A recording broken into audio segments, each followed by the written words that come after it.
chegou a hora de nós darmos a resposta aos grandes questionamentos. Se Deus nos ama tanto assim, por quê? Muitas vezes eu não sinto. Por que existe o mal no mundo? Guerras, catástrofes naturais, doenças, fome. Por quê? Vamos responder isso. Venha conosco e vamos ver com a Sagrada Escritura e com o Catecismo.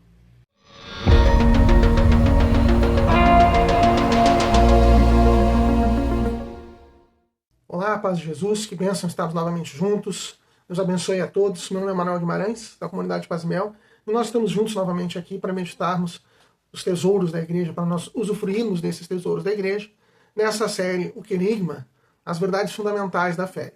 Tivemos 4 vídeos falando sobre a primeira, maior e mais importante verdade da fé, que é a verdade do amor de Deus. E tínhamos dito, que dessa verdade do amor de Deus brotavam 2 objeções, uma um pouco menor, mas que pode atingir a todas as pessoas, que é o questionamento: bom, mas se Deus me ama assim, se existe essa realidade do amor de Deus, por que ou como eu não sinto esse amor? Bom, ele existe, então por que eu não vivo isso?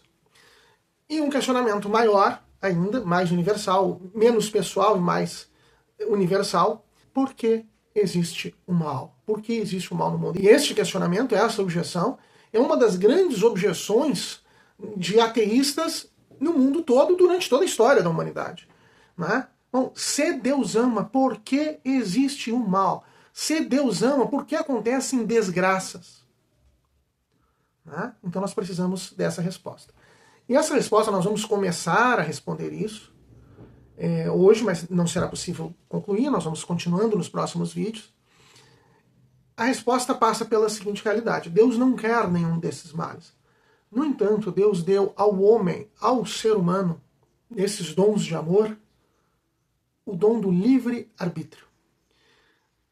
Necessariamente para que o homem siga a Deus e seja feliz. A felicidade do homem, a finalidade do homem é seguir e amar a Deus, Na última meditação de Santo Afonso, inclusive, a gente falou disso. Mas para que o homem siga essa finalidade, tome essa decisão, tem que ser um mérito dele, tem que ser uma decisão dele. Ele tem que... Não, eu quero.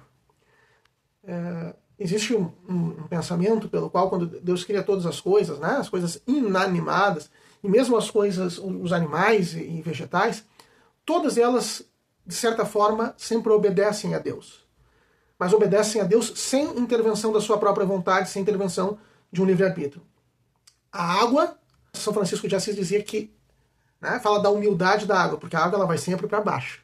Ela vai sempre descendo, todos os rios correm para baixo. Então ele chama a água de humilde por causa disso. A água, quando vai para baixo, ela está obedecendo a Deus. Porque Deus criou as coisas para que pela gravidade a água sempre descesse. E assim a forma das coisas, das rochas, das montanhas, tudo obedece a Deus.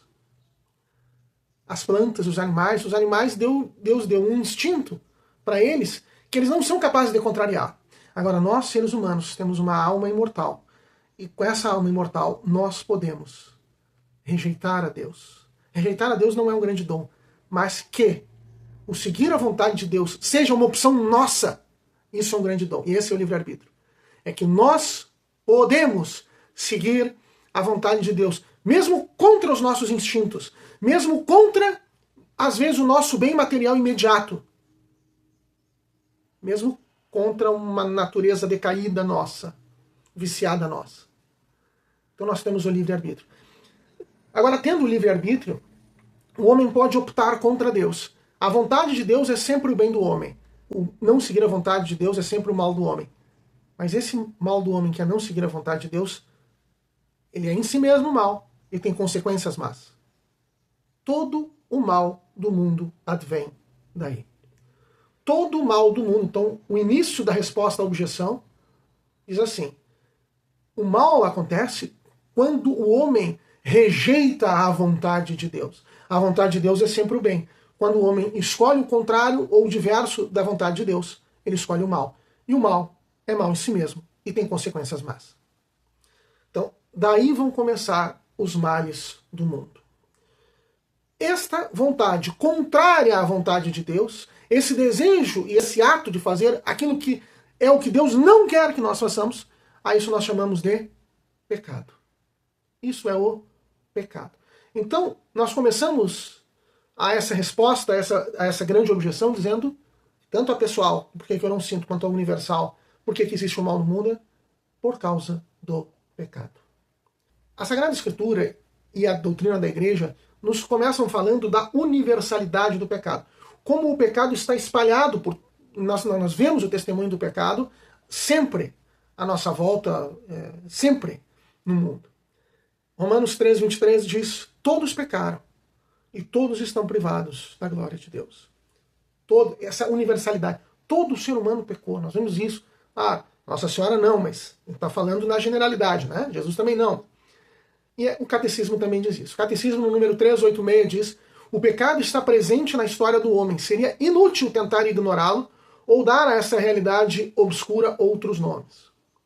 Diz a seguir, no número 401, a partir do primeiro pecado, uma verdadeira invasão de pecado inunda o mundo. O fratricídio cometido por Caim contra Abel, a corrupção universal em decorrência do pecado, a Escritura e a tradição da Igreja não cessam de recordar a presença e a universalidade do pecado na história do homem. E o número 402 diz, todos os homens estão implicados no pecado de Adão. São Paulo afirma, pela desobediência de um só, todos se tornaram pecadores, Romanos 5,19. Sobre essa realidade nós vamos ver um outro vídeo mais adiante explicando bem isso aí. Mas o fato que nós queremos destacar agora é como está disseminada a realidade do pecado, como ela é universal. Chesterton diz isso, olha, eu posso, muitas verdades da fé cristã eu posso duvidar. Agora, do pecado, da universalidade do pecado original, vai dizer Chesterton, não, eu não posso duvidar disso, porque ele está à minha vista, aos meus olhos, eu bato de frente com ele todos os dias. E, de fato, nós vemos isso, o mal a toda a nossa volta, a todo tempo. Então, nós vemos essa universalidade do pecado. Mas o que é o pecado, então? Nós vamos buscar uma definição de pecado, vamos buscá-la com o Catecismo da Igreja Católica.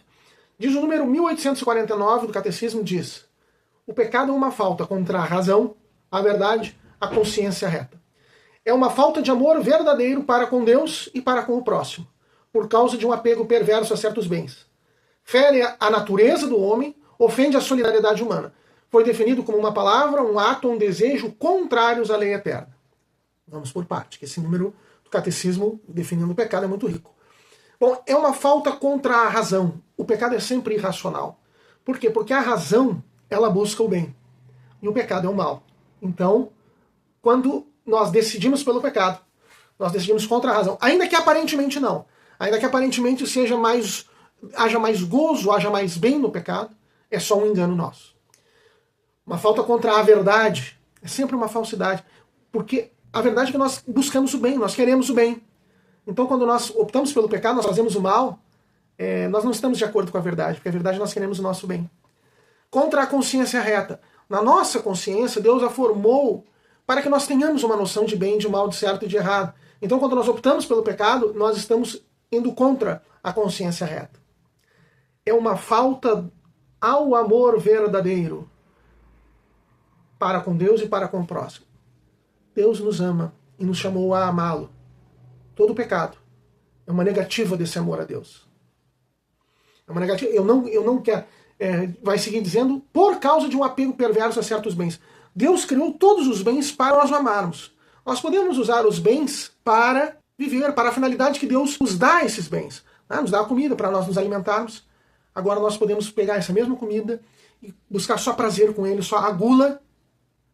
E aí nós estamos pegando esse bem que Deus nos deu para o nosso bem e estamos usando para uma finalidade má, para uma finalidade egoística. Nós estamos colocando a satisfação de um prazer do comer acima do amor a Deus. Então é uma falta contra o amor a Deus. Só que existe uma relação muito intrínseca entre o amor a Deus e o amor ao próximo. Sempre que nós atentamos contra o amor a Deus, nós atentamos contra o amor ao próximo. Sempre quando nós atentamos contra o amor ao próximo, nós atentamos contra o amor a Deus. Se eu mato, a pessoa que mata um outro, é um homicídio, é evidentemente um ato contra o amor ao próximo. Mas ele também é contra o amor a Deus. Porque Deus criou uma realidade ordenada para o bem, em que esse matar o outro é um ato mau, então atenta contra Deus também. Eles estão sempre intrinsecamente ligados. Vai dizer mais, fere a natureza do homem e ofende a solidariedade humana. A natureza do homem é fazer o bem. No momento que o homem peca, está ofendendo essa natureza. E existe uma solidariedade humana. Nós estamos implicados uns na vida dos outros. Existe uma solidariedade humana. Toda vez que eu faço bem, eu elevo a mim mesmo, a minha alma e a toda a humanidade. Toda vez que eu faço mal, eu rebaixo a mim mesmo, a minha alma e a toda a humanidade. Então, assim, mesmo os pecados mais íntimos meus, mais solitários, um mau pensamento, eu estou ferindo a Deus, a mim mesmo e a toda a solidariedade humana. Então, um ato, um desejo, uma palavra contrários à lei eterna. A lei eterna é a vontade de Deus. Por ato, por desejo, por palavra contrária a ela, nós pecamos. No número seguinte, o 1850, vai dizer: o pecado, como o primeiro pecado, é sempre uma desobediência a Deus, uma revolta contra Deus. É assim. É uma desobediência a Deus. Ainda diz o número 1440, citando o documento do Mengense no Vaticano II. O pecado é, antes de tudo, uma ofensa a Deus, uma ruptura da comunhão com Ele. Ao mesmo tempo, é um atentado com a comunhão com a Igreja. Então nós tínhamos falado, o pecado rebaixa ao homem e à humanidade, ele atenta contra o homem, contra a humanidade e contra a Igreja. Sempre. Todo pecado. E o número 402 vai dizer, citando São Paulo, que a universalidade do pecado da morte, São Paulo põe sempre a universalidade da salvação de Cristo em relação aos homens. Né? Então todos pecaram, todos estão privados da graça de Deus, mas todos também vão ser salvos pelo Senhor Jesus Cristo. Sobre a origem do pecado, Satanás é a grande origem do pecado. Né? Diz o catecismo que ele é o homicida desde o princípio e não permanece na verdade porque a verdade não está nele. Quando diz a mentira, o Satanás fala do que ele é próprio, pois é o mentiroso e pai da mentira. João 8,44. É o sedutor do mundo inteiro. Foi por ele, por Satanás, que o pecado entrou no mundo, número 2852. E o número 1707 diz: instigado pelo maligno desde o início da história, o homem abusou da própria liberdade, sucumbiu à tentação e praticou o mal. E o número 2846 diz: os nossos pecados são frutos do consentimento na nossa tentação. Então, sempre existe um aspecto do livre-arbítrio humano. Satanás tenta, mas o homem cede, consente no pecado.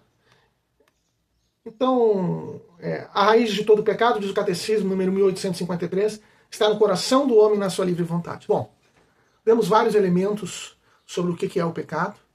É sempre o que não é a vontade de Deus. E aí está a fonte de todo mal.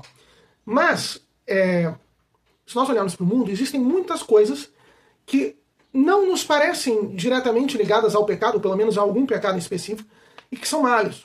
Todos os desastres naturais, né? Os terremotos, furacões, sei lá, as doenças do ser humano. Bom, essas também são males. Existe uma relação desses males com o pecado. Nós não podemos, já passamos do tempo, né? Vai ter que ficar para o próximo vídeo, mas no próximo vídeo nós vamos começar a falar do pecado original.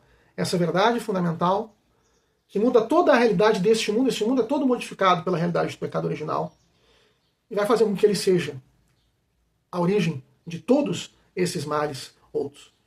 Todo mal que existe é fruto do pecado. E o pecado original é a origem de todo o pecado para a humanidade e para os males que atingem a humanidade. Se você gostou do conteúdo, curta, compartilhe, comente, divulgue, se inscreva no canal, ative as notificações. Né? E até o nosso próximo vídeo. Deus abençoe.